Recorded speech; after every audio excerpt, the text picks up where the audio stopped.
Oh, so part two.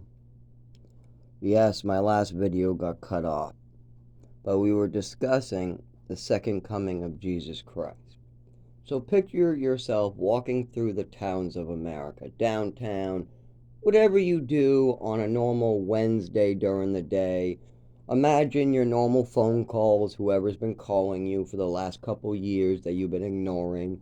Think of the family members you've had and the responsibilities you've promised.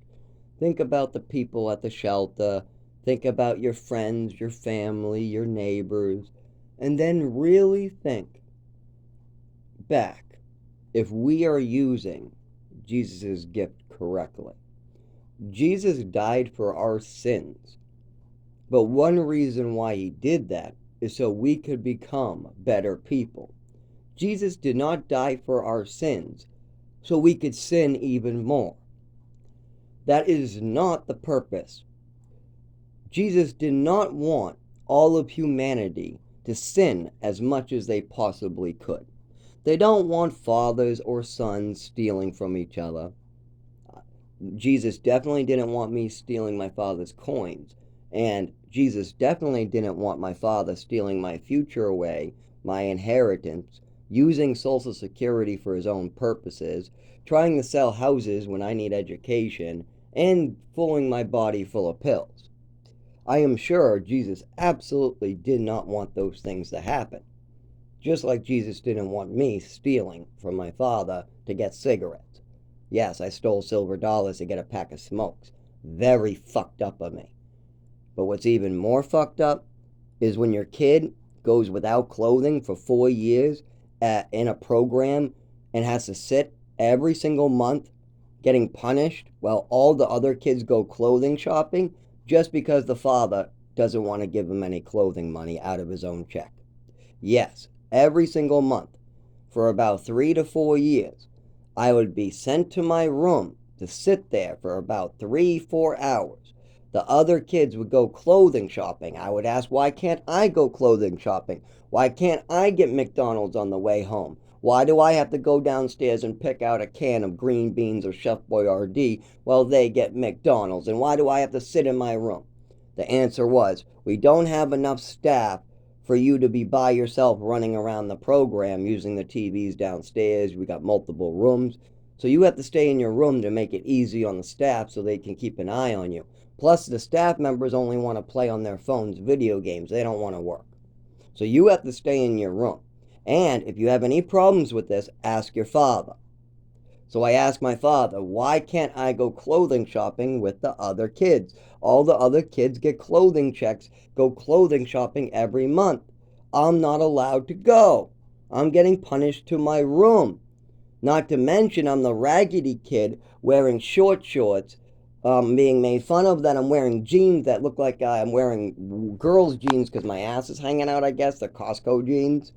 I also, half my clothes are either too big or too small. The clothing I have for my family is too small, and the family, I mean, the stuff I traded for at the program through other kids is usually a little on the big side or it's perfect. All my perfect clothing I traded for. My father did get me somewhat clothing. There was some Hawaiian shirts that I wore because they would stay big and I would be able to get a lot of use out of them for multiple years. And that's how my father was. It had to be something I could use for multiple years. I wasn't getting a replacement in 6 months if I outgrew it. If I outgrew something in 2 years, it just wasn't like that. I lived in this Haverhill program from the age of about, I left at 17, 18, and I was there for about 4 years. So I must have went in at 14. All those months, I didn't go clothing shopping. I would get clothing on Christmas as a Christmas gift. I would get clothing on my birthday as a birthday gift. And we would do a shop, like a summer school shop for clothing at Costco or at Jay's. And my father wouldn't want me spending very much, and my mother would want me spending more.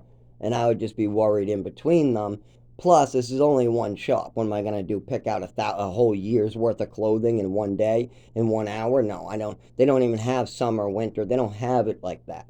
You gotta really go at least once a month. And the best thing about it is my father didn't have to do anything but give me part of my Social Security and put it in the program's hand. just like the other kids were having done. That's all he had to do. He just had to write a check for $100 to $200 out of $980 every month, go to the program and drop it off. That's all he had to do, and then they would load me in the van. They would bring me to all the clothing stores. The staff would run around keeping an eye on these kids, making sure they're not buying anything they're not supposed to. And then on top of this, then they would load them back in the van. You would get supper on the way home, and then you would get home. How do I know this? Because I asked to go. I got to go one time in those 4 years, but I wasn't allowed to buy anything. And all the kids felt so bad for me that they kept on asking if they could buy stuff for me, and I kept on saying no, because I was instructed by the program that my father has to buy me the clothing. These kids cannot give me clothing just because I'm raggedy and they feel bad for me. So these kids would come up to me over 20 times when I went out with them and keep on trying to say, do you want a shirt, Zach? Come on, let's get Zach something. Please, let us get Zach something. And I would say, no, you can't get me anything. No, you can't get anything, because I would be in trouble if I said anything else. And the kids would say to the staff members, come on, let us get something for him. And they said, no, we'll get in trouble and lose our jobs. We can't do that. So after this happened one time and I got back, and the staff members told the higher ups they just wouldn't allow me to go because all the other kids would feel bad and want to get me stuff. I mean, I'm the raggedy kid. So that was a big problem. So keep that in mind, that things like that were going on, and I highly doubt Jesus wanted that. Now, if Jesus was born today, let's say Jesus was born in 1994. He's in helping the lepers of today. He's in the shelters trying to raise people out of poverty. But tell me, do you think, let's say he's also here to decide if he wants to give us forgiveness of our sins again. He pulls the forgiveness of his sins away, and then he's on earth and he's going to give it to us again. He's going to die for our sins, but he has to make sure that the last time he died for our sins, we did better, not worse. Because if we're doing more sin, then all he did was forgive us and allow us to get more and more sinful. And I don't think Jesus was giving us a free pass to be sinful all the time. That is not the purpose of that. What do you think Jesus would see today? If Jesus walked down the street, you think that today is more sinful than 2,000 years ago or less? Do you think that you're treating your family right? Do you think that you're treating your friends right? Do you have tools, all the tools that you're available to? Remember, Jesus only wants you to do what is possible to be done. He's not asking me to drive to visit my father. I don't drive, I have seizures, and somebody might die if I did that. So that would be sinful behavior. If I visited